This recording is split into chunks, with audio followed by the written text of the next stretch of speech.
Yo, what's good, dude? We're gonna be doing some soldering today using Odie's 95.5 solder.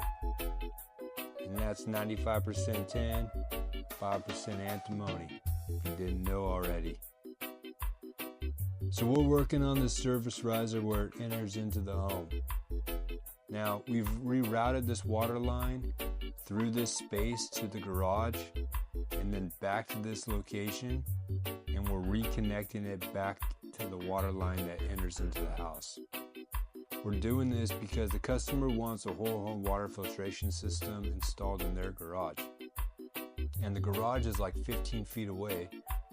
Luckily there's a crawl space though, so we can run PEX right to the other side. So now that she's all soldered up, we can clean off the flux, seal the holes, and we're good.